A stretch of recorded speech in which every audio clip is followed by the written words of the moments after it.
عليكم ورحمة الله وبركاته.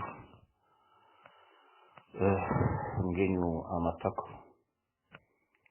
ونكلمنا ونجورانا ونيابنا مجومي رادو سبحانه وتعالى بعض من دفتي وتوفجاني كيسال ونيمون ونجد بجم يهود بجم جاكو بأندب كجو أندب فون من غلايبو فدون بني hande eɗen jogi windande nde wona windande diine wona windande no wiyetano kadi jiidigal wona windande ɗum ɗo ko windande jokkodiral Afrique e ko wiyete Occident woni Europe e bangi Europe o walla mbiyen wargo walla mbiyen rewo Afrique mbiyen le nord de l'Afrique en gandi ko toon la mer Méditerranée woni e so mbi funnange hirnange rewo wargo woni anande e ɗo hoɗa hande ɗo joni noon eɗen kaala ɗo en windande nde innirɗen nde ɗo gonɗen ko 8h18 innirɗen windande nde woni la leçon en français ko Fidel Castro giɗaɗo bitti mo Afrique amen yejjitta refto hen Fidel Castro giɗaɗo bitti mo Afrique amen yejjitta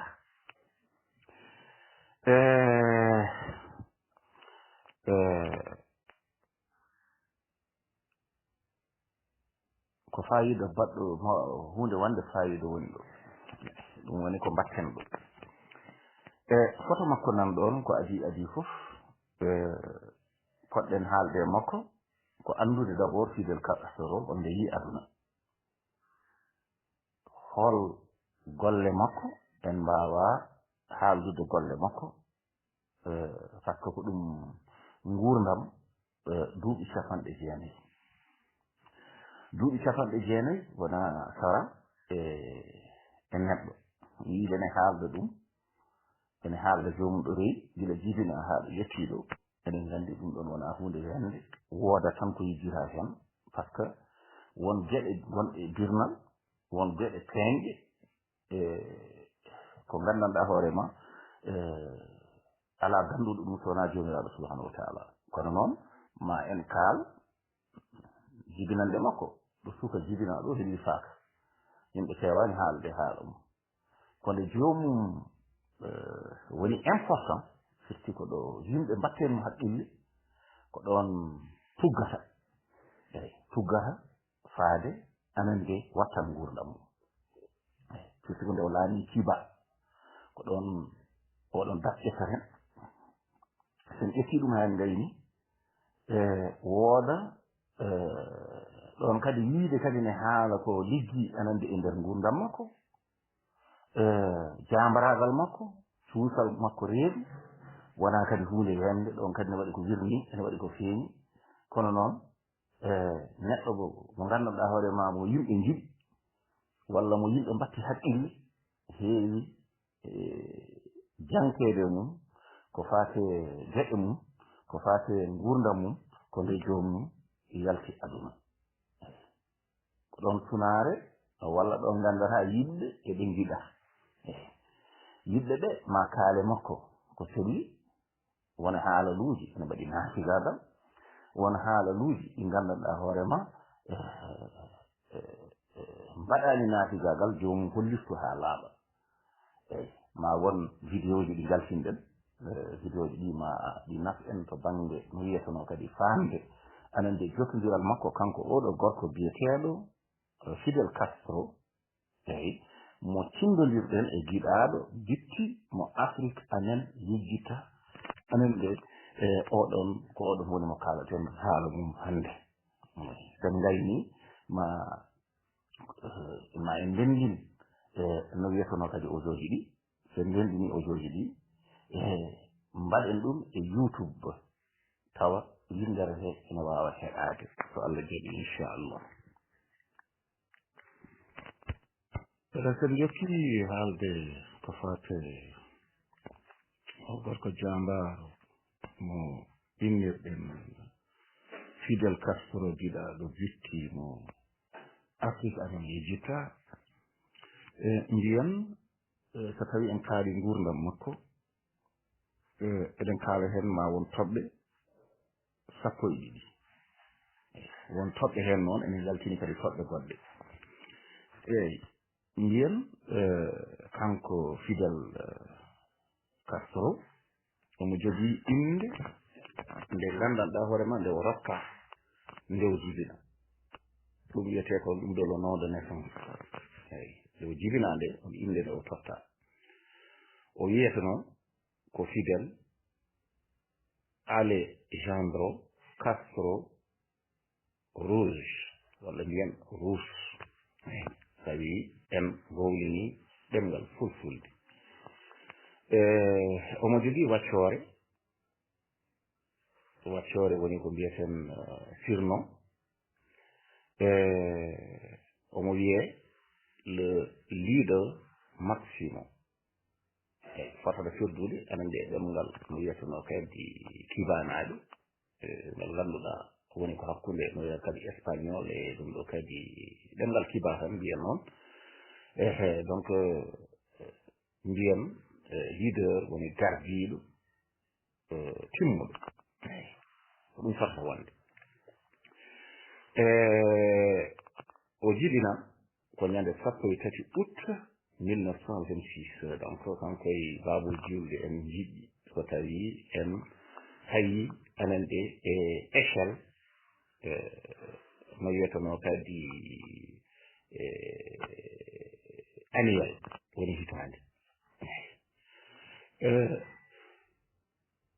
holto jibina o jibina ko nokku ne wiye Biran ɗum tawate ko e leydi wiyetedi Kiba ndi o laanino eyi so ɗum ɓenni o wuuri ha Allah jofni gurdam ɗam taw mo yaare e duuɓi 9 firti ko gurdam makko e gurdam Ibrahima Malik o wuuri demmo mbañi woɗɗodirani par ce que onne wuuri ko 9 ndungu donc mbiyen o sanki ko ñande 25 novembre 2016 sanga jibinande nde ngannduɗon ɗo yareteno e on saha eyi joyi nokkuɗo sanki ko e nder leydi Kiba ndi o laanino nokkuɗo wiyete ɗum ɗo la haran nature du décès ɗum woni ko enen kadi ƴeewata so neɗɗo maayi tan woddira Allah no gasi en ganda ko warimo eyi ɗum noon mbawata andude la mort est naturel woni maayde nde ko maayde nde Allah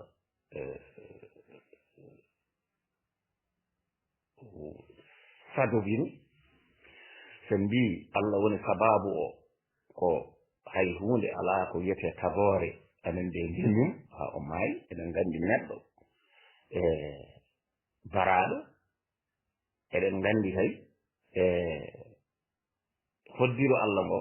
omo naati e mum kono sababu o ko barɗomo o so tawi wona jomiraɗo subhanahu wa taala waɗi ene foti waɗede kala nde neɗɗo maayi ko wiyete autopsie firti ko nebbiso ngo gandanɗa hoore ma ene andina yimɓe beele ala neɗɗo bawnuɗo maayde makko nde firti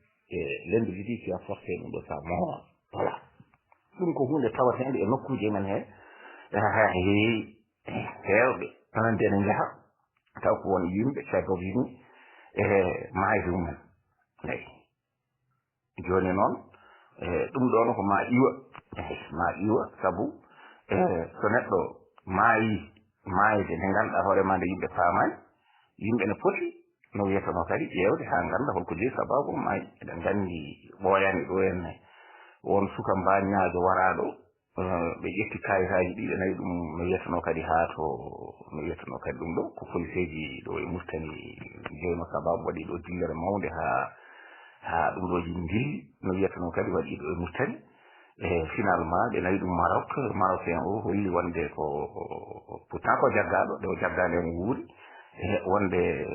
ko kanko jeeyi sabrago mayde makko en quelque sorte en ganda ɗo haalata joofi yeeha ɓoy tan sa famille deƴƴi eɗen mbiya noon so tawi weeli maayɗo weeli maayraɗo ala ko woni ɗi hen anande ɓeɗon ɓe ganduɗa hoorema e ko woyoɓe walla no wiyetono kadi ko lootoɓe walla ko ɗiɗi nandude hen donc nature de décès makko ko naturel firti ko Allah subhanahu wa taala tan warimo eyyi ko ɗum woni haalata holto ɗum ɗo kadi nationalité makko woni ngendi makko ko kiba so mbi ngendi kiba firti ko leydi ndi o laami ndi donc wadde kotki ene jeeya e ko wiyete jeɗal ngendiyankewal par ce que neɗɗo wawa wurde so wona jogo ngendi eyyi nokku wadde ko ɗum ɗo ko nationalité makko kirel firti ko ngendi makko ko kiba omo jogui landa donc politique dawrugol ene mbiyata dawrugol walla landa daw anan de mo gandanɗa hoorema mo wonno ko adi ene wiye parti orthodoxe e seeka ko e quelque chose de fondamental l'orthodoxie firti ko fondamental ko waɗi ngoroni ndi ɗo fuɗɗi ɗo wadde ko 1947 ande 1952 eɗen gandi 1947 e 1952 ene waɗi finde lande anande ko mbawɗen jofnirde e gurdaneje men donc ɓe mbiyan 9 toɓɓere wattore e jeenayyi walla sappo omo jogui mouvement woni dillere un mouvement anande nde ganduɗa joli ko ñande 28 juillet annde 1955 ha 1965 dillere donc wadde kono wona duuɓi sappo omo wone nde ɗon dillere joni noon o suuɓiyima parti goto ne wiye communiste firti yimɓe fof foti nandi eyyi anande comme no leyɗele baaɗe no risni leyɗele baaɗe no wiyetano kadi Chine ni la Chine ɗeɗo leyɗele ko leyɗele biyeteɗe communiste donc omo jogui no wiyetano kadi fratrie firti ko ɓew jiidi yumma e baaba ses frères goto hen ne wiye ɗum ɗo Angela ɗum ɗo Castro ɗum ɗo Ruiz walla Ruiz goɗɗo o ne wiye Ramon Castro ɗum ɗo Ruiz ene woodi omo jogui ni ɗum ɗo kadi mini kono wiye Raoul Castro eɗen gandi Raoul Castro o ɗo ko kañum woni anan de joguitiɗo hande leydi Cuba caggal fankare makko ene waɗi noon kanko Castro meeɗa welgude anan de ko wayno États-Unis kono oɗo garɗo joni keto o anan de ene wayni politique par rapport e no wurduno ni ene wayno jotodire États-Unis to banggue anan de deeƴal e woni certains accords e woni nandiri omo jogui biyeteɗo ɗum ɗo Juanita anan de Castro eyyi omo joguino cuddiɗo walla omo jogui cuddiɗo walla mbiyen tan omo joguino ɓaade kanko sankima ene wiye Mirta Diaz Balart Delia ande Soto del Valle oɗo ko cuddiɗo makko wonno o dañi sukaɓe e bawɗe Allah sukaɓe hen goto ne wiye ɗum ɗo kadi Angel ɗum ɗo Castro goɗɗo o ne wiye George ɗum ɗo kadi Angel goɗɗo o ne wiye anen de Alexandre Castro e Antonio Castro e Alejandro Castro e Angel Castro donc mbeɗa sikki wonɓe kalɗen hen en mbawi tan muñanede no yettono kadi so tawi en mbaɗi ɗon jumre e sikki ala kam en limti anan de hay sinno anan de en defti men laaɓi kewɗi anande ɓiɓɓe makko ɓe anande woni ko yencini anande caggal makko donc kanko ko diplômé omo jogui seeɗan faabu ɗum ɗo école biyeteɗo ɗum ɗo préparatoire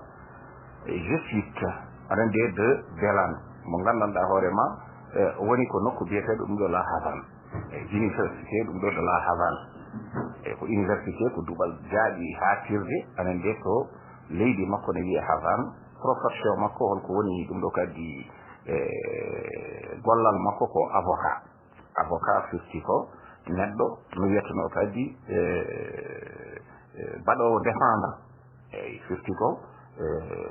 ballowo anande neɗɗo mo gandanɗa hoorema takkaɗo eyyi e ndiɗo religion makko ko wala diine omo jogui diine kay omo jogui diine kono diine o holno wayi diine o c'est en résistant voilà ɓe mbaɗi ɗo ko athée religion noon koko neɗɗo gonɗinta ko gandanɗa hoorema tawa ko gonɗingol tan tawa ɗum ala no wiyeteno kadi dan kanko diine makko ko diine pratique eyyi diine makko ko diine pratique woni haɓanade fenade ko ɗum woni diine makko eyyi résistance eyyi ɗum woni diine makko eyyi wiyede okkan ala omo jogui diine ɗum ɗon noon so tawi ene haale noon ko haalede ko woni l'au-delà eyyi so tawi wiyama athée tan ko l'au-delà caggal maayde lajal ɗum noon annabi sallallahu alayhi wa sallam ko haali hen ma en gaddu anande kañum hoore mum ko wi hen ala faali goɗɗo eyyi kañum hoore mum ko qur'ana addi ande ko faate annabi mo mbiyeten mo kaala hen sababude yidde tan ɗum ninde haalde ko anda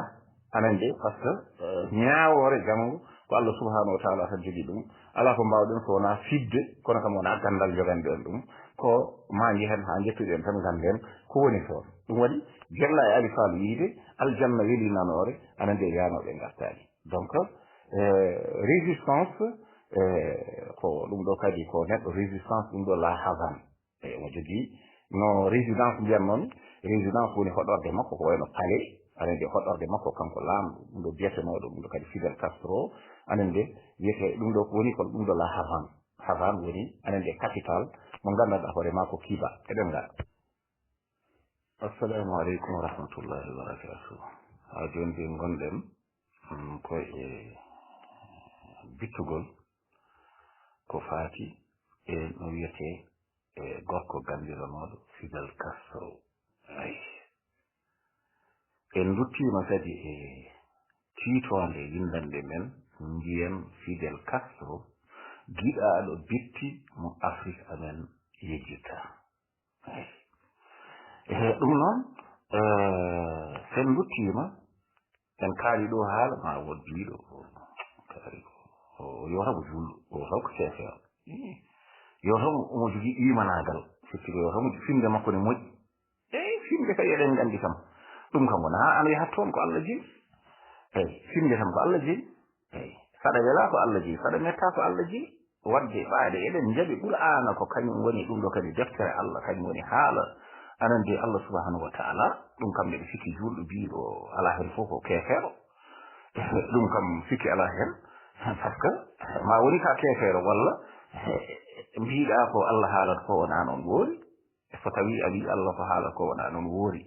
anande a jaggi haala gummi ka banggue goɗɗo ɗo ko yiɗi fof ko ummoro an no mbiyataɗa ɗum noon ɗum waɗi alay saago garen ɗo e tumbutere ene wiye al ahqaf alqaf ko firti ko tule ceene dinna le dinna sen jiɗi andude e yawde yiitude simore nde jaaden anande ko doggol cimoje ɗe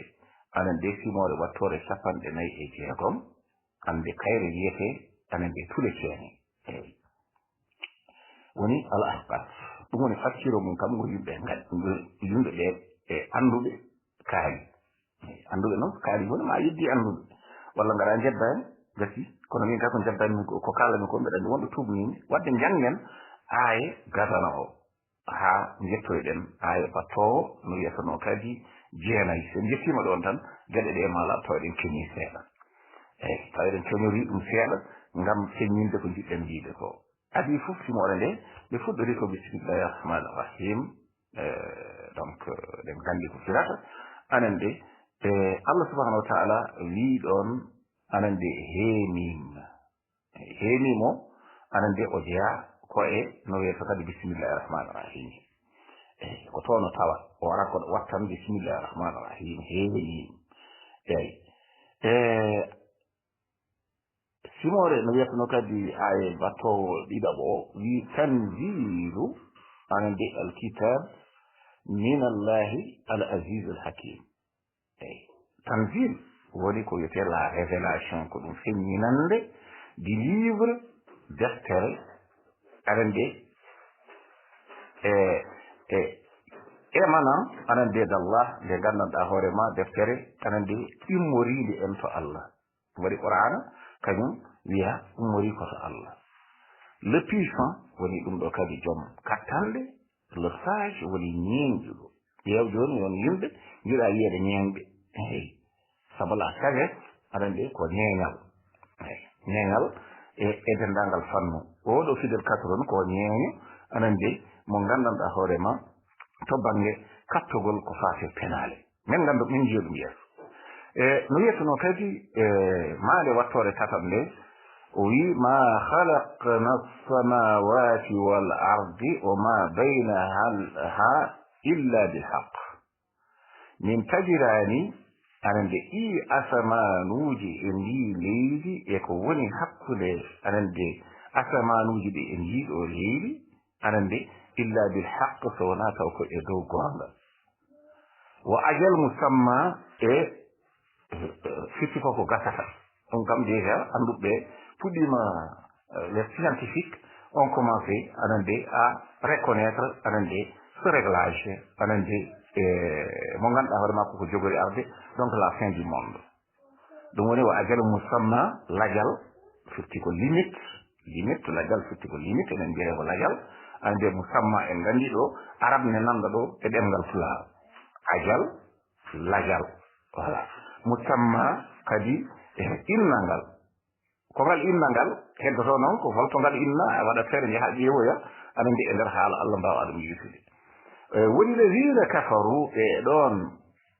yekkoɓe ɓeɗon wirnoɓe ɓe gandi kono yekkude holko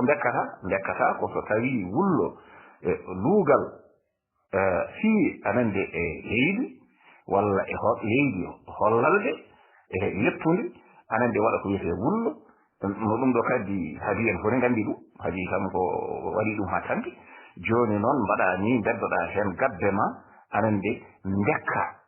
ndekka fusti ko wooda garɗo itta anande leykal koykal anande weddo e wulla he wirna gabbe ɗe wadde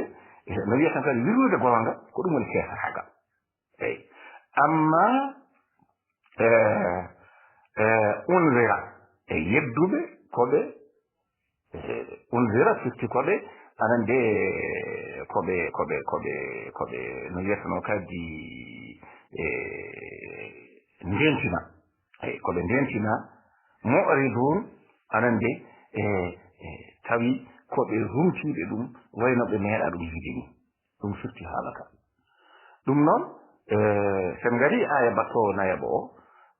Allah subhanahu wa ta'ala wi qul ara'ayta ma tad'una min dunillahi on yiɗe ɗum ɗo ko nodda ton anande ko wona Allah ko noddude ko wona Allah urini anande ngandine kam anande ma khalaqu ko ɓe tagi min al ardi e ndiɗo leydi eɗen gandi kay neɗɗo ala ko tagi neɗɗo c'est un transformateur anande mais il n'a rien créé ko biyowo mo gandanɗa hoore ma jogui kattande ida arada cheyan an yaqul lahu kun fayakun so yiiɗi hunde nde won tan o wiya won wona on kay won jiida e neɗɗo baklitowo hunde ne watta ɗum ɗo walla wiya leydi ƴettama mahama no ɗum ɗo ji famuyeji chrétien ji ni neɗɗo ƴettama waɗama womre anan de maha ha gayni ruhu wutta e mum ɗum ɗon ko bible wi noon wona qur'ana wi noon qur'ana wi ko huwa allazi anbatakum fil ard ko kanko woni punnuɗo ne leydi no abbere ni ƴettoye kaaƴe ɗum ɗo mbaɗa e nder wullo ma ɗum ɗo mbaɗa hen ƴeewato ma fut ɗum ko Allah tan jogui ɗeɗon kattande anan de tagde ndeɗon abbere ɗum noon pamen ɗon am lahum shirkun fi samawati mbele anande aɗa jogii anande ballodiral anande fi samawati anande e ɗi asamanuji ande uutuni gaddane kam bi kitabin e deftere wawde wonde fof min qablu ko adi par ce que ɗo kitab oɗo kaalaɗo ɗo ko nakira fitti ko hunde innande nde andaka fitti ko defte ene keewi min qablu ko adi hada ko adi ɗum ko adi ndeɗo deftere nde jimɗen ɗo nde jangaten ɗo yiyetede qur'anul karim anide aw asaratin min al ilmi walla gueɗal ko fate archéologie asarul ilm woni ko mbiyeten archéologie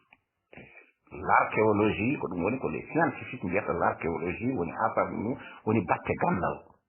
comme no ubbirde mayɓe ɓooyɓe et cetera enen nganndi ɗum ɗon jeeya koye science hannde actuel anen nde tawateeɗo anen nde e duuɗe jaaɗi hattirɗe dowrowe in kuntum sadiqin so tawi oɗum wadde allah jaɓi anen nde addude deftere anen nde ko adi deftere qur'ana nde anen nde kaaloore huunde kono yedda ko haala ko sutti ko nelaaɗo allah sallah sallam nde haalatataa ɗo haala nde walla nde oɗo aya jippotoo ɗum nde ko adi ɗum fenaande anen nde neɗɗo waa addude deftere nde nganndanɗaa hoore ma jeddoore oɗo qur'ana woodaani ko ɗum ɗon woni ko témoignage no ɓuuɗa ko noon anen nde so tawii anen nde annda ɗum ya yittoy firti ko rew ɗum ɗo la méthode scientifique mo scientifique en ndewata o anen nde haa mbaawa anen nde anndude holko wiyetee ɗum ɗo l'archéologie ene waɗi ɗum ɗo kadi fannuuji goɗɗi anen nde pour waawde andinde yimɓe exactement anen nde ko kalta ko anen nde e fawaade e chiffre uji e ɓetooji anen nde gandaaɗe ngam andinde yimɓe est ce que a faami walla a faamani ɗum ɗo woni ko aaya o battowo joyo ɗum ɗo nayi o haali eɗen ngal ko ɗon nde allah subahanahu wa taala wi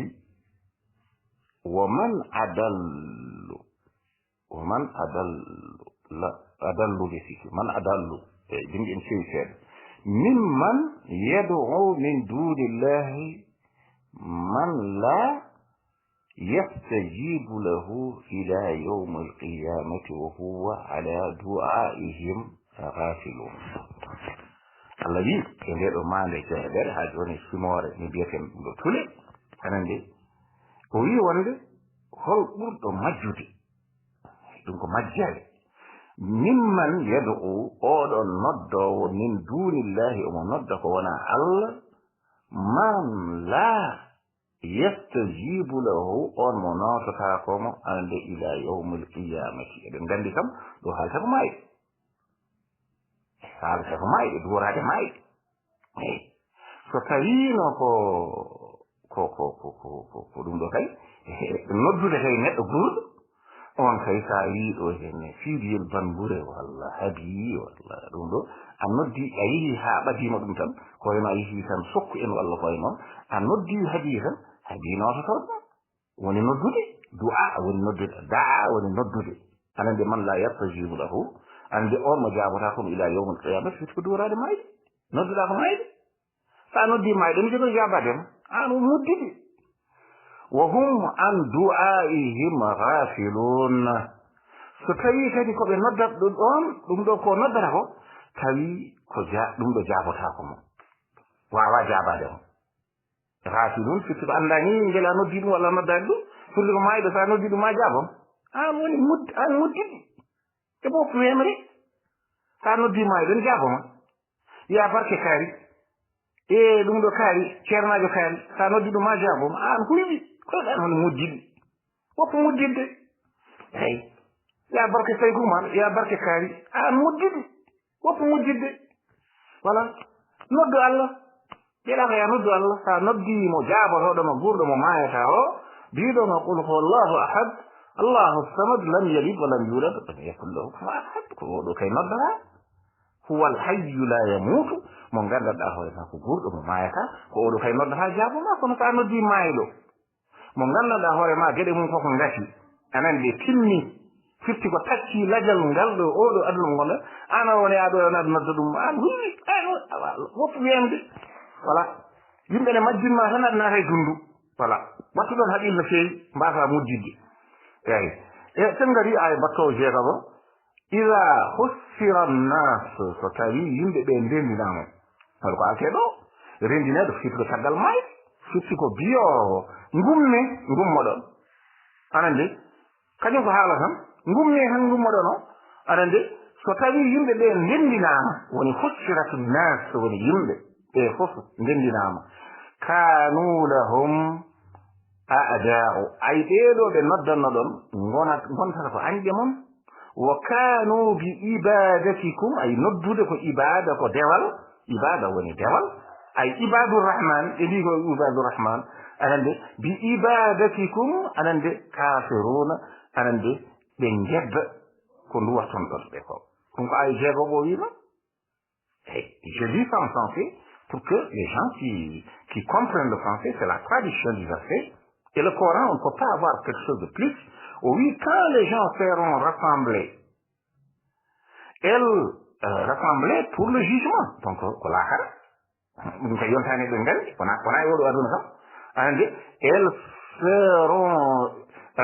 elles seront leurs ennemis, les divinités, oto paɗa a ɓuri aɓa yemde oto paɗa an so tawi a yeehi laakara ɓen gonata ko añɗe ma joni noon ko noddata ɗumen ala sabu a funtama ɗo tan e oɗo aduna tan yimɓe namima ere tan aɗa heddo e ɗum ɗon aɗa nodda aɗani perdirɗa mbiya ɗum ɗo ya Saytu ma perdirɗa mbiya ɗum ɗo ya Ibrahima Ñas perdirɗa mbiya Kaari perdirɗa mbiya ñanda mbaɗata kangal oppu wemde voilà wiye ko ɓurano wima ko ndema ɗum hade bone rewdema sa maayi bone rewima sa tacci laggal manggal ngal tan a boorama et n'ignorons leur adoration anande ɓen mbiyata ko minen wona minen ɓe dewanno ayi on sago noon han kadi min ko jolanma ande pour elle donc les divinités ayna ay balɗo jeeɗi ɗo ɓen kadi faami wa ida tutla alayhim ayatuna bayyinatin qala الذين كفروا للحق لما جاءهم هذا سحر مبين وإذا تتلى فتاوي جنة إما مد يقوم نبدأ مدو مدو جنة أو القرآن عليهم مد مفسر مد مدو جنة أو القرآن آيات بينات لا دو آيات لاب شيء لا تود أنا دي تنقل لنا هذا ما قال توني أنا دي ene laaɗi cekke ko Allah subhanahu wa ta'ala haalata e ma qala wiya alladina kafaru ɓeɗon wekkoɓe firti ko wirnoɓe goonga lil haqqi wirnoɓe goonga ay hakko woni goonga lamma ja'ahum nde are maɓɓe nde ana nde qur'an oɗon jantere haga sihrun mubin ɗum ɗo ala ko ɗum woni so wona ɗum ɗo kadi mbirewu tan laatungo eyo haala Allah ko ni mbirewu a boorama voilà c'est de la magie manifeste. On lit ça en français. Et quand on leur récite nos versets bien clairs, et larges, c'est ce qu'on a dit. Ceux qui ont écrit et disent à propos de la vérité, une fois venu à eux, Qur'an on de yette maɓɓe nde sotti koto yettake makko aɗa jogui hujja kono yettoytima ala hujja sa jaɓani tan sa ma yiya borama ko jeyde faɗa c'est de la magie manifeste ɗum ɗo ala ko woni anan nde so wona jilewu anan nde laftude manifeste sutti ko peeñigu voilà ayi rento gonɗa koye waajede ko mbajetoɗa ko sa famani ɗum ganda so tawi janggo min gubbima min jejjitima eyi min gonaga hakke ko Allah waɗata min ga ko so jeeyi toon en jii to boowal to woni fof sirowu so ɗum ndemtinama donc le jour de la résurrection ko caggal mayde ɗum jowreta ɗum ɗo ko imanagal ko hunde nde neɗɗo gonginta anan nde immorade Allah joni jehen tawene aya fattowo anan de no wiyetono kadi jeetati o Allah subhanahu wa taala wi am yaquluna mate ɓe jogori wiide ko aftarahu ndeket ay hu oɗo wiyete ko pronom personnel aftarahu hu oɗo ko pronom personnel wiyete farayseere ko kanko anande kanko ono kadi fewji fewji kaɗo haala kanko fewji ɗum o ko lamto indi eyi holon qur'ana o qul ay oɗo wiya jangowo o wiya qul wi an gonɗinɗo mbiɗa qul anande in askarituhu so tawi ko ni no wiyano kadi anande fewji ɗum tan gaddumi ɗum tan e dow belaɗe fittandam huwo wutti kadi ko wi ɗum ɗo kadi qur'ana o fala tamlikuna li ay onon ɓe kaldanmi ɗe on joganakini minallahi immorade allah shay'an hay huunde huwa a'lamu kanko ɓuri ay ɗo ko superlatif huwa a'lamu kanko ɓuri anande bima tufiduna fihi kafa billahi shahidan bayni wa baynakum wa huwa al-ghafuru rahim jangen tan faray sen lekkiren lawol gotol o wi ou bien ils disent les bien il a inventé donc kanko sosi ɗum dit lui si je l'ai inventé so tawi ko min sosi oɗo qur'ana kadi e belanteje fittandema en quelque sorte alors vous ne pourrez rien pour moi hay hunde kadi ala ko mbawan ɗum onon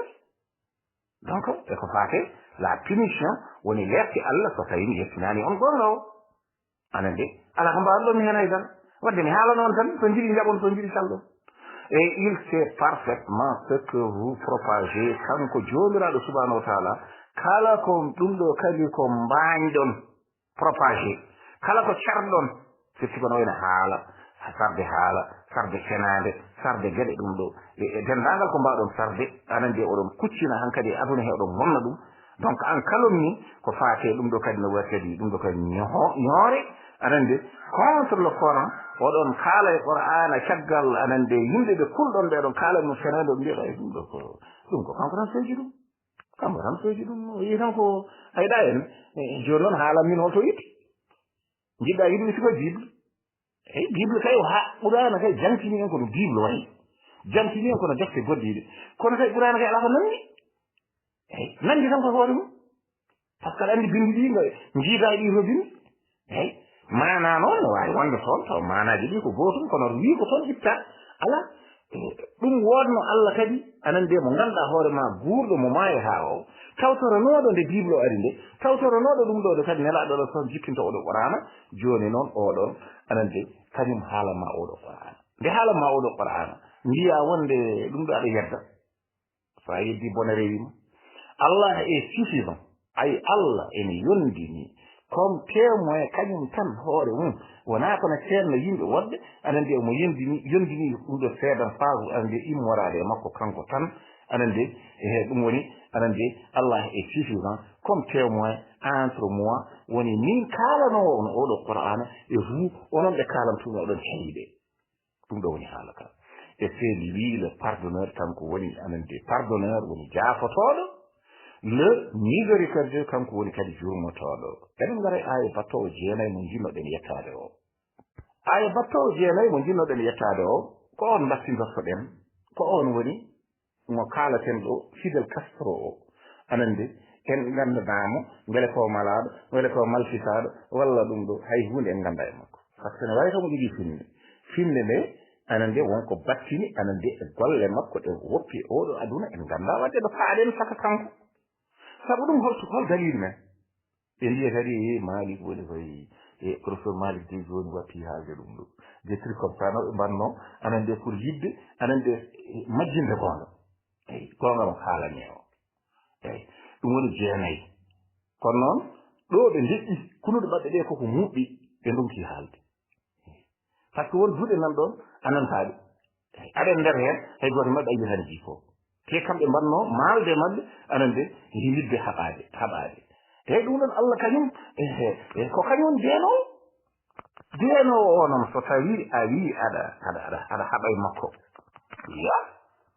a ronki hadde nangue nde gandanɗa hoore ma so nde fuɗi funnangue ange fayi hirnangue a ronki dattinde nde mbiyange daro ɗo a ronki ɗum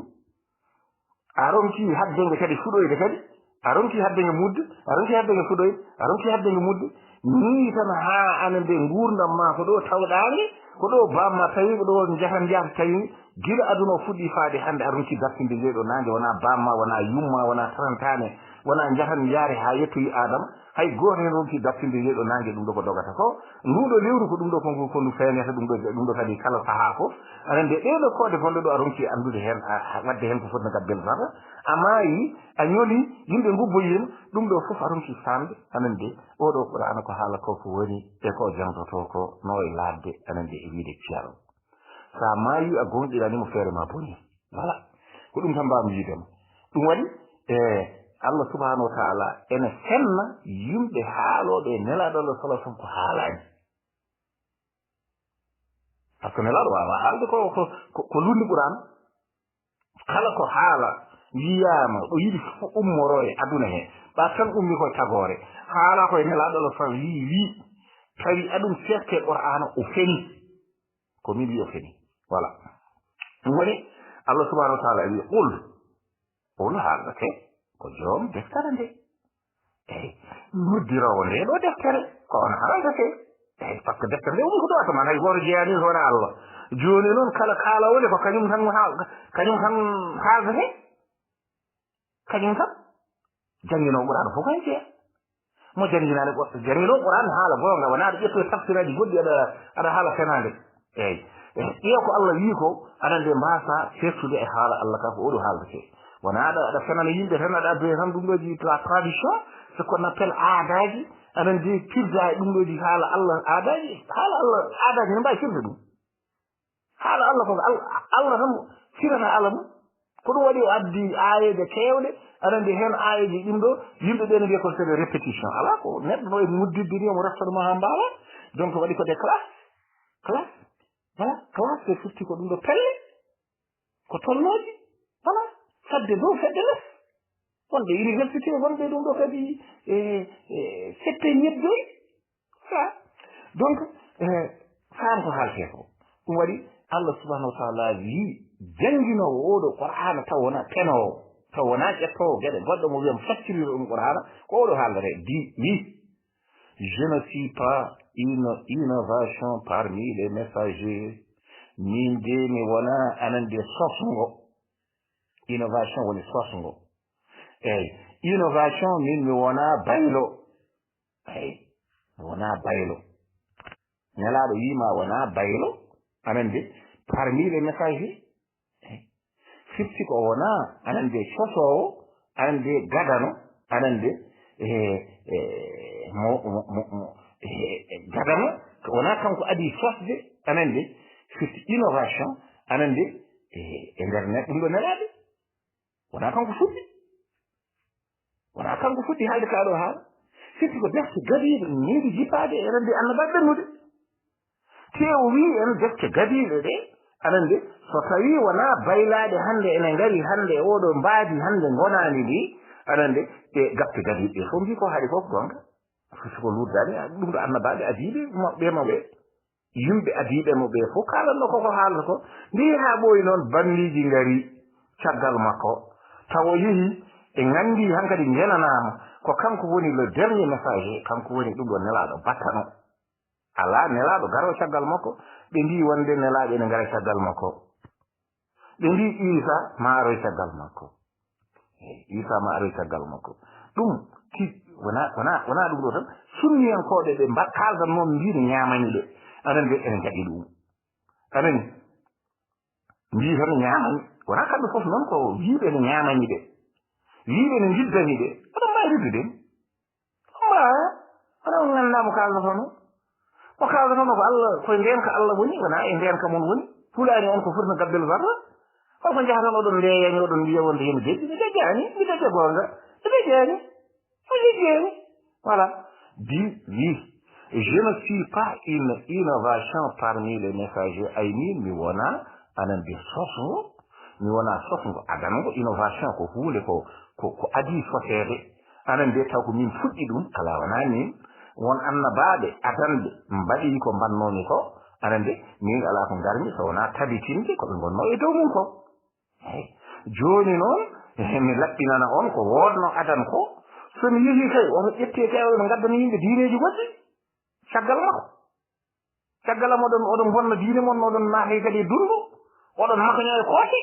on ngannduɗaa ɗo paaɗon ɗum waɗi o wi je ne sais pas ce que arende l'on fera de moi ay nelaaɗo wi mi anndaa ko jogori waɗeede yam mi anndaa bastanam ji woni firti halata hol mbawɗo yeddude ɗum mbiya yen taaso e c' est à dire yen konngol ngol keewɗen haali ngol neɗɗo maayi yo won koddiiɗo nelaaɗo Allah yo won koddiiɗo nelaaɗo Allah sallllahu alayhi wa sallam yiyan nelaaɗo wiima anndaɗo fayi ay heɗo ɗo je ne sais pas ce que l'on fera de moi mi annda ko Allah ko jogori waɗede mi andana hooram firgo nelaaɗo andana hooram mbiya wonde yen ma andana hoore mo biiɗo andana hoore mum joni noon an mbiya yo Allah waɗen koddiiɗo nelaaɗo Allah sallallahu alaihi wa sallam maayiɗo mbiya ɗo yo Allah waɗmo koddiiɗo nelaaɗo Allah sallallahu alaihi wa sallam eko nelaaɗo wiya andana hoore mum an goppu mo jiɗɗi janggo wurana kadi wona ɗon haali ni de vous hay o noon mi annda ko holto paaɗo mi annda bakkade moon holto paaɗo beele ko joyde paaɗon beele ko holto paaɗon mi andana hooranta ko oɗon koni o wi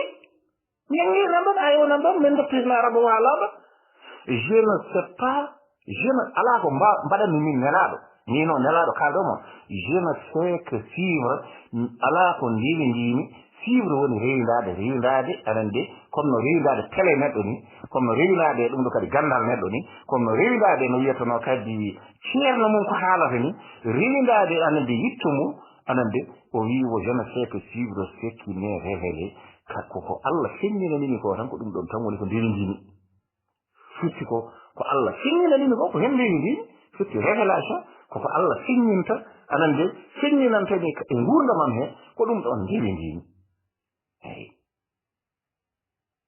ko ɗum nderindimi ko paammi ko ɗum ndewarmi mi haalni on ko paammi ko son jiɗinde on son jiɗingo ko voilà te ko Allah wimo wi sa yeddi tan ko haali ko Allah jedduɗa et je ne suis qu'un avertisseur clair ayni mi wonani so wona avertisseur woni jertinowo anan nder clair woni laɓɓinɗo cer ko kalantumi on ko son jaɓi bisimilla son jaɓani ko noon hen ay ɗum ɗo ko ni ɓurano haldata joni noon ƴeewi par rapport e ko kalmi ko eko yimɓeɓe kalata hande ko beele ko gootum eko jangguinte hande ko walla mata ono noon tesko ha ko tesko de eyyi ɗum ɗon woni anan de ko gadduɗen ɗo haade men jokkude ande ko fate no wiyetono kadi oɗo gorko mo gandanɗa hoorema ma en gaddu kadi anan de hadis goɗɗo mbeɗa sikki par ce que ɗum ɗo hande anan de ɗum ɗo ɗum foti anan de eɗen foti yaajide ɗum haɗum yaaja eyi sen jaani ɗum haɗum yaaji tawa so tawi neɗɗo hittima ɗum ene wawa naftorade yo taw ko 2 heures ma yo taw ko ɗum ɗo alay saabu kaalen ɗum haɗum laaɓa joni noon ngaren e ko faati ene wiye kadi oɗo gorko mo noddirɗen mo innirɗen pour hunde ko ganduɗa hoorema taw ko enen kaali ɗum eyyi mbiɗen par ce que yimgande men nde mbiɗen wiyete ko Fidel Castro giɗaɗo bitti anan ndi mo Afrique amen yejita ko oɗo kalten joni noon oɗo Fidel Castro eɗen gandi neɗɗo so tawi hawrude lajal woni ko mbiyeten o natti woni ko mbiyeten o sankima woni ko mbiyeten kaari de yehi goɗɗo kaari yehi o yehi kay goɗɗo kaari yehi no yaari ni ande hay ar ko noon jarata mara yiyani bamma yehi mara yiyani yumma yehi mara yiyani ɗum ɗo kadi neɗɗo bande ɓatiyiɗo mo yehi ko ɓooyani aɗa andi kay so tawi a wi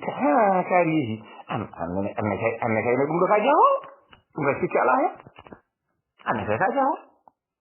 a yii mo liggottonɗa yehi a yii giɗe yehi a yii no wiyatano kadi bande debbo yehi a yii mine yehi a yii tiggu yehi a yii jiɗinaɗo balɗe joyi yehi a yii ɗum ɗo a yii ha joni an keddiɗo kaari yehi e kaari yehi annema ya aɗan ɗo hande tan haadi tawa waɗa wadde foti gassira haqqille ma o mbasa muddidde eyyi jaaha e ko feewi jaaha e golle moƴƴe goppa bonande goppa wonde naatije ko jiiɗa fof jaha kalnoya yimɓe goppa ni en goppa mawne en goppa neɗɗo mo poɗɗa jottodirde aɗa yaha ɗo huyri yaha aɗa nde yaade aɗa wayno ɗalde somde ni yimɓe fof no jiima doga aɗa ɗum ɗo kay musiba yo Allah dandu enen o bone voilà yerno dandu men yimɓe waaji en on joni noon sen ngari e arabeɓe ko kañum en diine o umori en koto arabeɓe joni noon kanko oɗo biyeteɗo Fidel Castro mo kalten ɗo hannde o hol yiyande nde o yiya e monde arabe woni no wiyatano kadi sen mbi monde firti koye rendo ana nde arabeɓe eɗen nganndi diine men oɗo ummi koto arabe ko janngu ayde Qur'an ɗi nganndi wona ɗe woni ko an arab koye arab ɗe gonɗi ɗe mbindi koye arab ɗum waɗi mbiya inna anzalnahu qur'anan arabiyan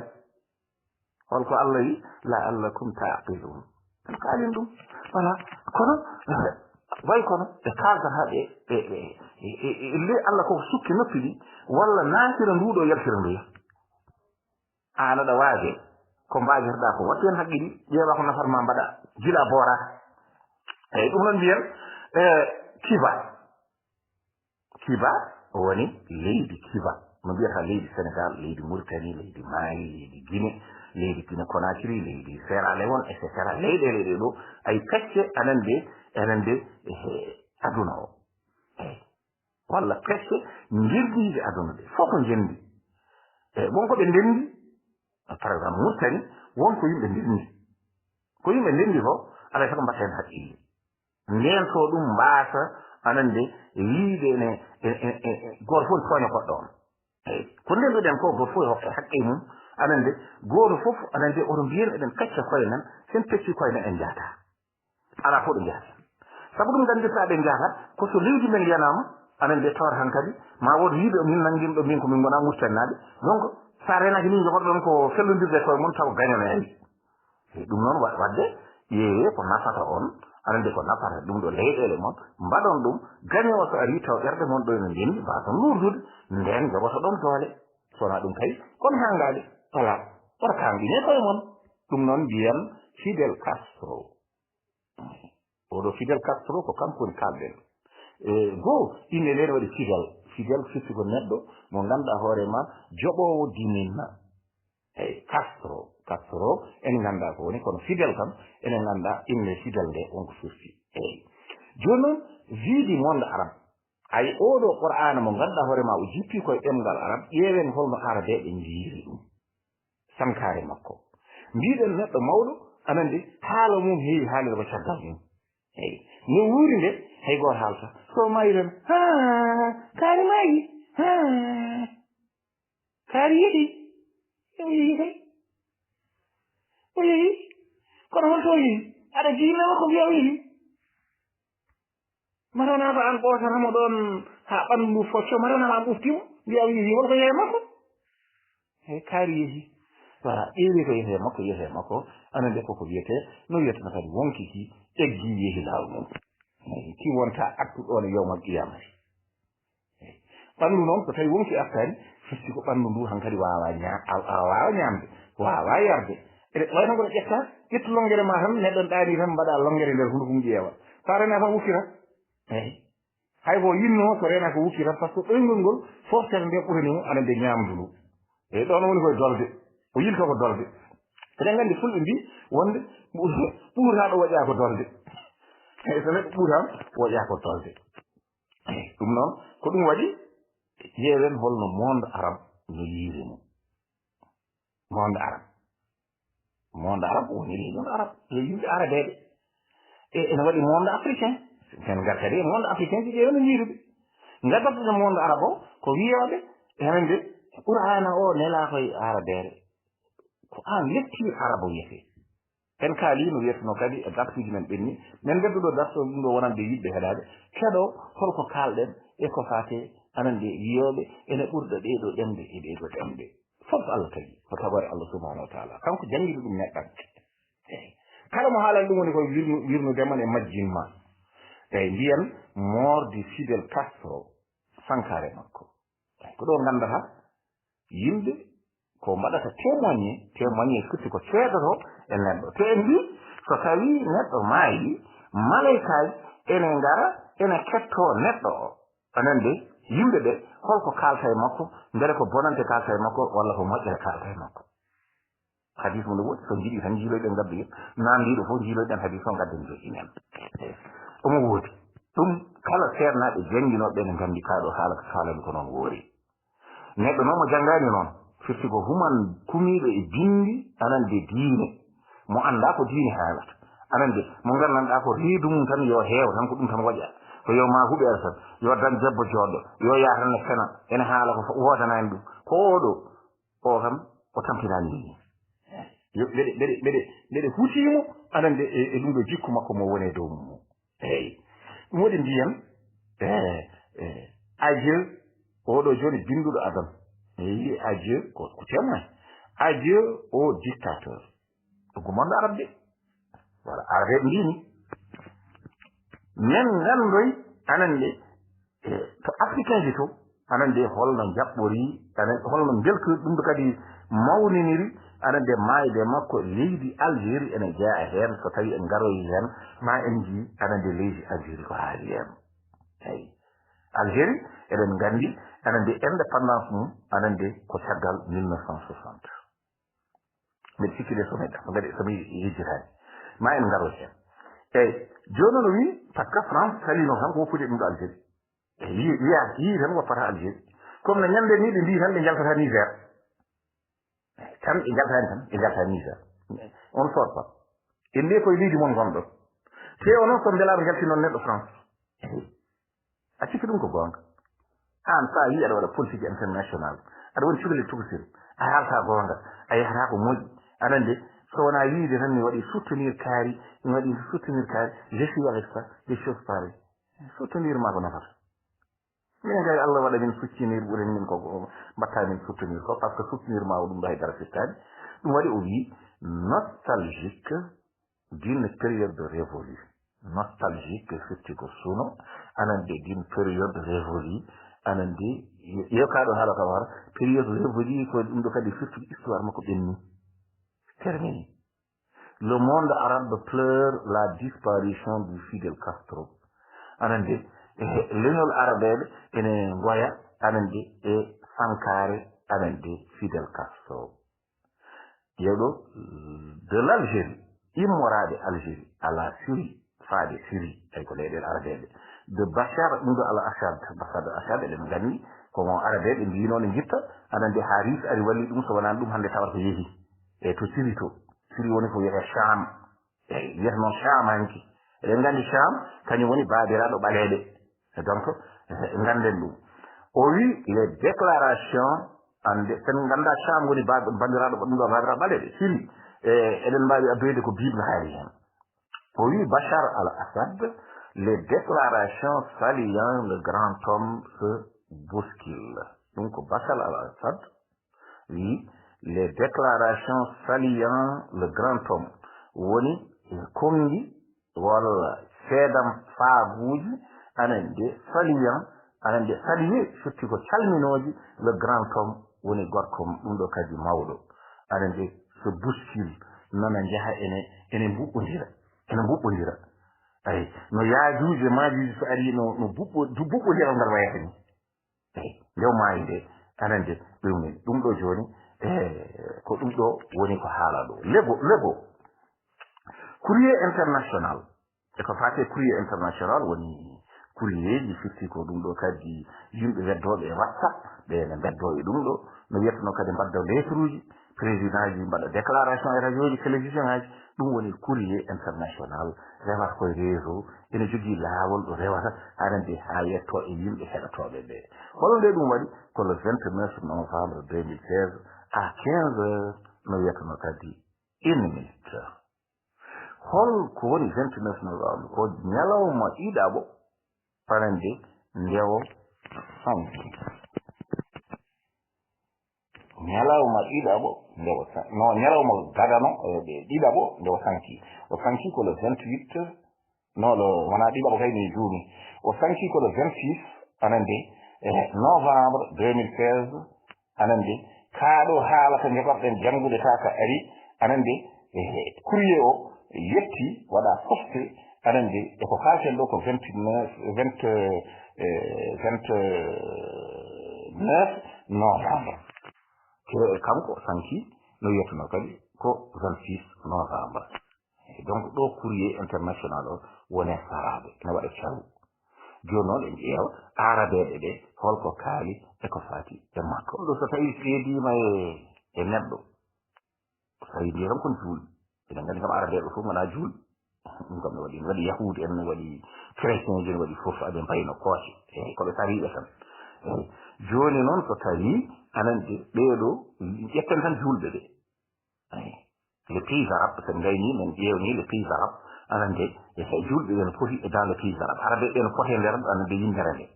ene mbawi ɗum ƴeewde mbadde comparaison e heddiɓe ɓe no poti o wi dans les médias arabes firti ko jayndeji arabeɓe c'est surtout dans le quotidien ɗum ɗo libanais ha tengti anande le quotidien firti ko ñalawma kala anande libanaɓe liban ɗe nganndi libaniji nan ɗo oɗo no wiyatano kadi debbo anande buuba no wiyatano kadi ɗum ɗo buuba ɗum ɗo minim Youssou Ndour o ɗum ɗo bamma ko libanais voilà donc mi annda ɗum ɗo ɓe ɓooyi tan Sénégal anande de gauche ɗum ɗo As-Safir gauche As-Safir ko jarede anande que Castro éclipse mo ganduɗa hoorema niɗɗiɗini no wiyatano kadi ngani éclipse woni ɗum ɗo kadi nangal koye nangal nangue ni Castro éclipse niɗɗiɗini toutes les autres ɗum ɗo urgence kala jaɓe jaccoraɗe sous le titre holko winda hen titre nde ko wonno que ti vive au siècle de Fidel Castro yo a wuur anande siècle woni ɗum ɗo kadi teminande Fidel Castro woni mo kalten ɗo tarihu mo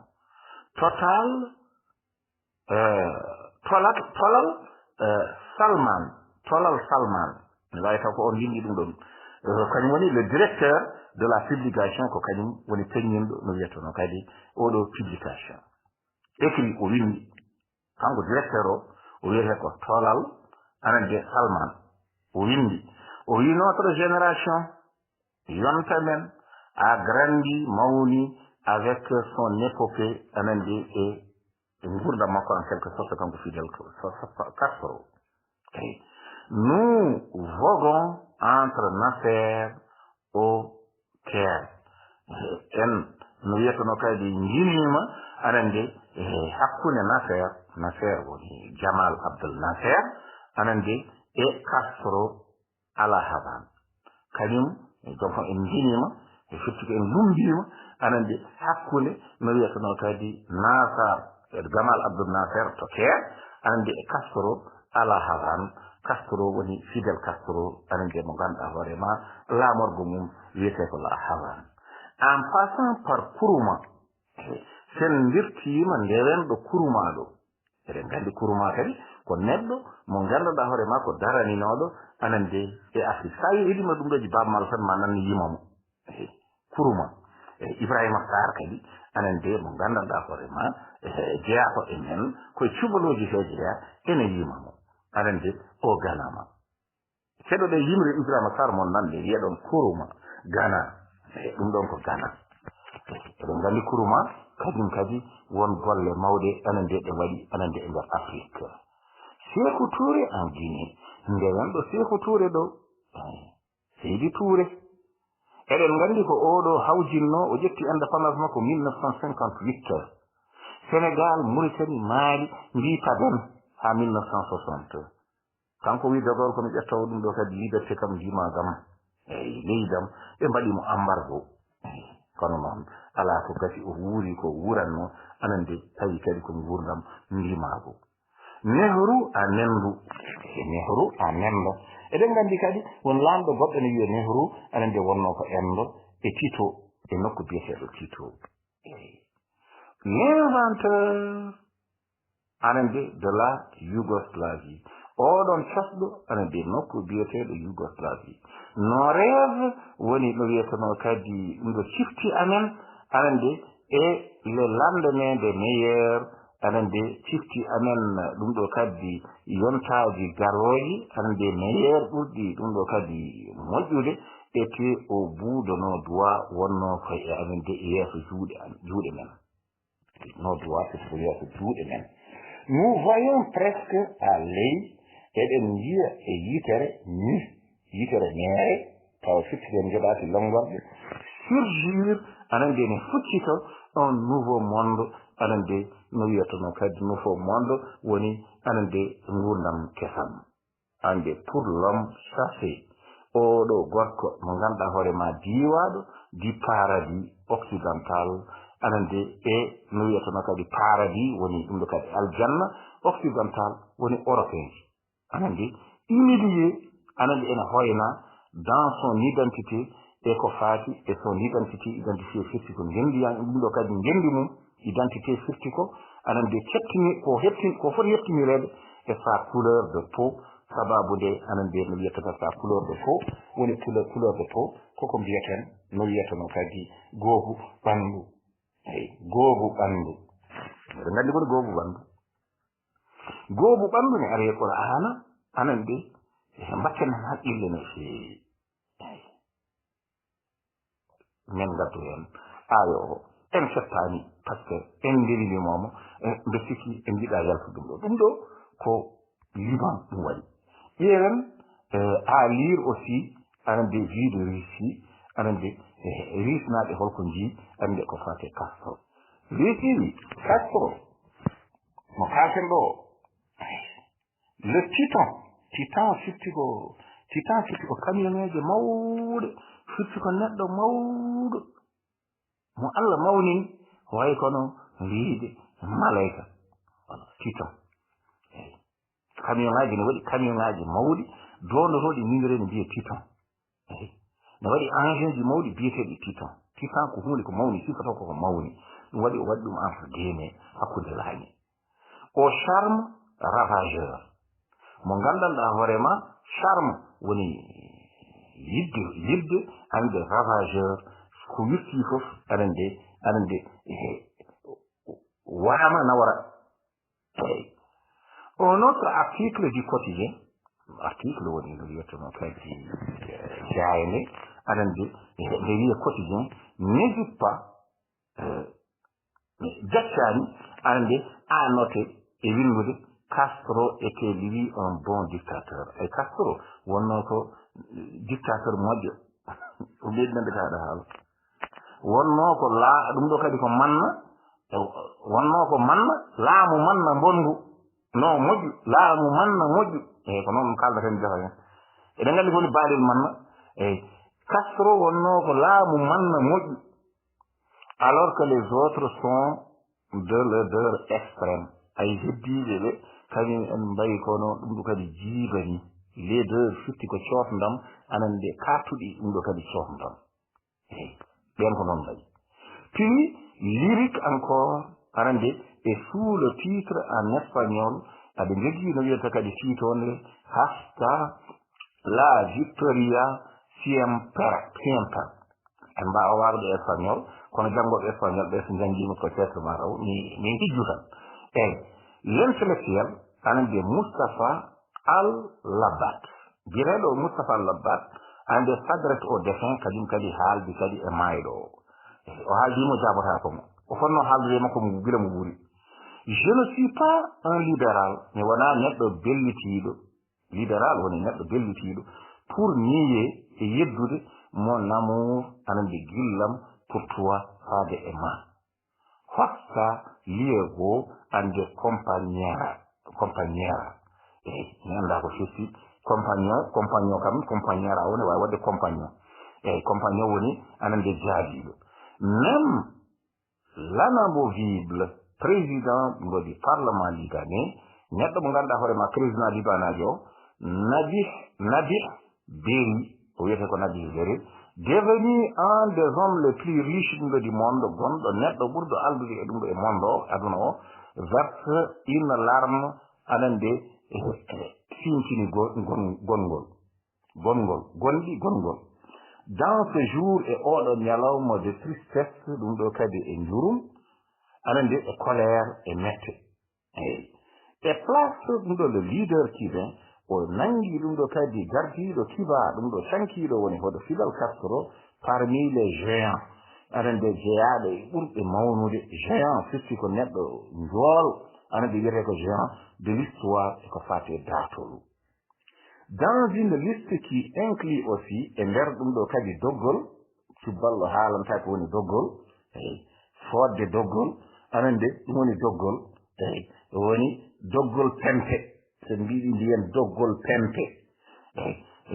so mbi noon tan subalɓe ɓe mana tatalo qui inclut anande nanuɗo aussi bien nani hen kadi l'imam iranien mo ganduɗa wiyeteno ko Khomeini eɗen gandi Khomeini kadi gandi ɗum nde arti nde ko nden wurtina anande finde mabɓe nde ɓe goni hande nde Khomeini arti nde gila nden woni layatullahi Khomeini en seernaɓe wonde honde que l'ancien président ɗum ɗo syrien Hafez ɗum ɗo Assad président woni gardiɗo woni kadi ɗum ɗo kadi laamu wona gardiɗo laamu kadi ɗum ɗo gardiɗo tan mbiyen gardiɗo le président syrien Hafez ɗum ɗo al Assad biyeteɗo Hafez al Assad eɗen gandi waɗi Bashar al Assad ene waɗi Hafez al Assad ko ɓiɗɗo e baadiraɗo walla taaniraɗo so jiɗi duttoɗen hen so duttima hen anande ma won ko laɓɓinɗen ɗon o wi seul l'éditorialiste anande Sharif al-Rafai donc fait une timide séparation kañum de kam anande way kono mo sunaki no feewi anande timide firti huude ko deeƴi taw haalan ɗum séparation hakkunde ceergol ceeral Fidel le révolutionnaire et le gouverneur révolutionnaire woni mo gandanɗa hoorema ko révolutionnaire so mbi révolution ko neɗɗo anande mo saliɗo yaware et le gouverneur woni gardiɗo anande woni oɗo ɗum ɗo kadi mo kalɗen jojo il est injuste o wi wonde il est injuste il est injuste de sanctifier Castro enen c'est-à-dire injuste firti ko nunɗani no wiyeteno kadi sanctifier firti ko sennude wadde ceniɗo anande Castro mais kono il est tout autant injuste kono kadi wona nunɗal kadi de le diaboliser waddemono ɗum ɗo kadi wattudemo seyɗani diaboliser jaabo woni seyɗani woni wattudemo seyɗani woni diaboliser et lui faire porter ɗum ɗo des erreurs ɗum ɗo d'une gauche anande qui n'a pas réussi à se renouveler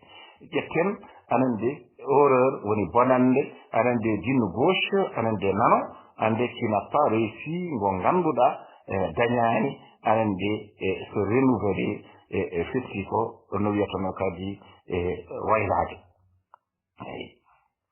o wi dans le Maghreb e nder Maghreb eɗen gandi ko Tunisie Algérie Mauritanie naatino hen anande Libye anande ko leyɗele maɗe gon joyi e Maroc ko ɗeɗo mbiyatno Maghreb arabe ɓen kalte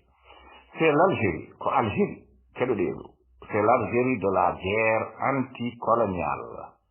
haɓotonoɓe ko faati anande e jimandi tuuɓe kili faraysenaɗe anande eɓe non aligné anande qui manifeste ɗum ɗo sacrifice kañum en cuni anande e ruttare no wiyatano kadi Fidel Castro anande kañum ɓuri sunade hen holko waɗi noon gandi ten sunare nde ne mawni anande ko ndewo sancinde anande le président e sikko Bouteflika ɗum ɗo fotata wonde anande waɗi deuil national de 8 jours balɗe jeetati anande omo waɗi deuil national sunare anande national sikko way kono yontere ni omo waɗi sunare national sunare e gendi Algérie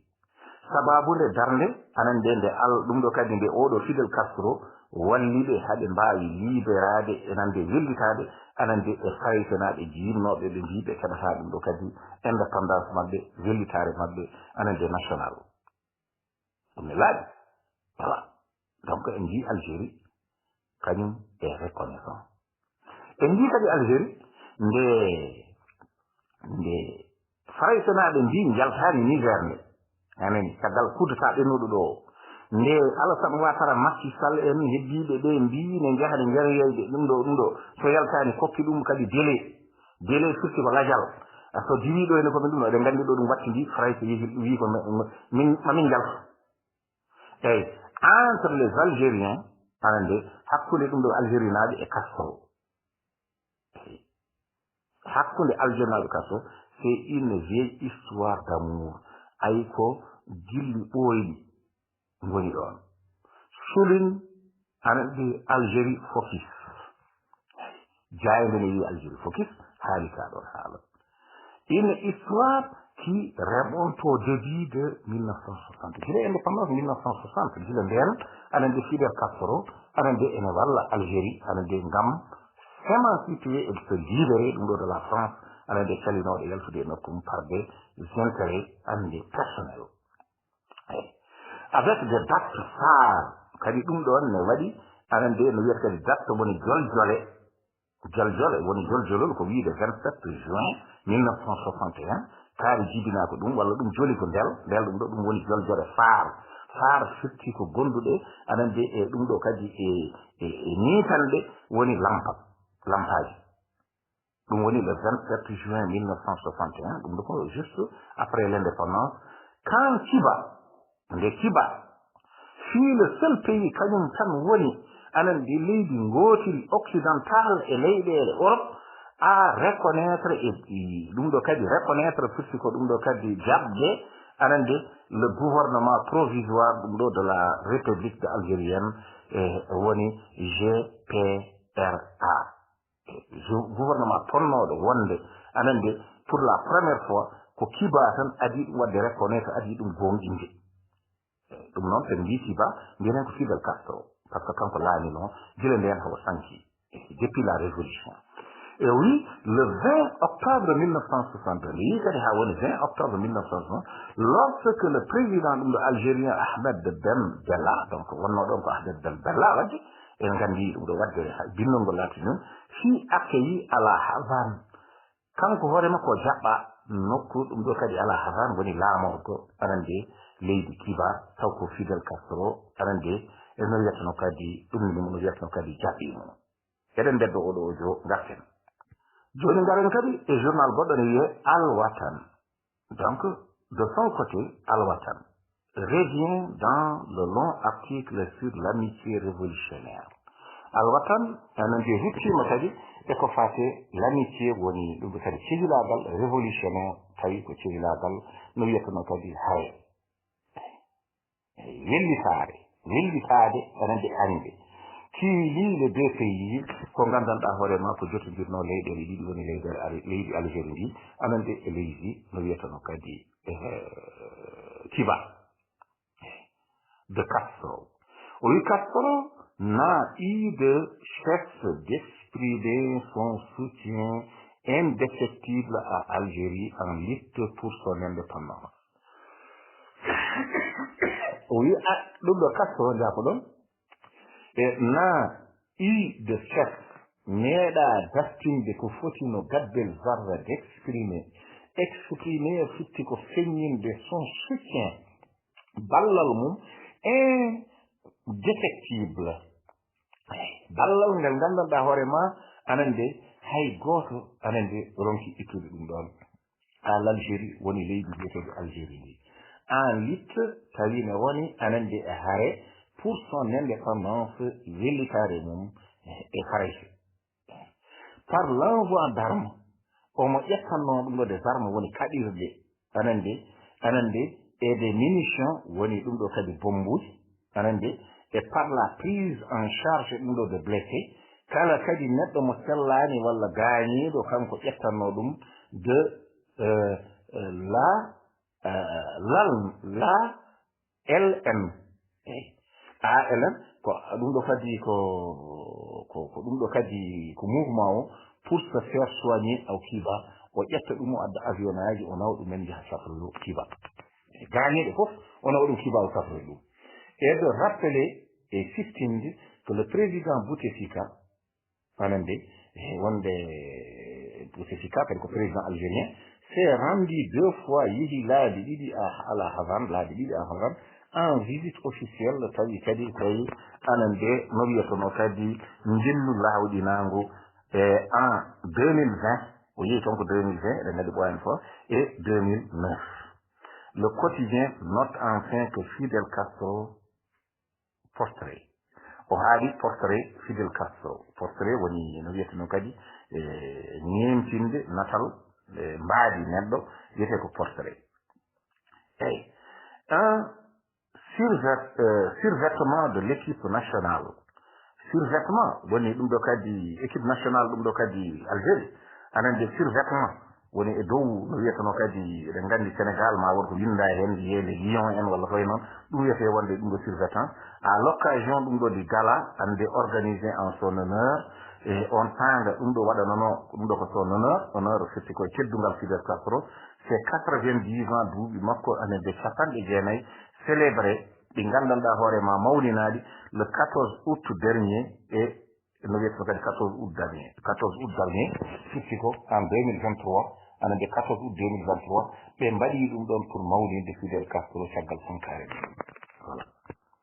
courrier international eɗen gara e courrier international he anande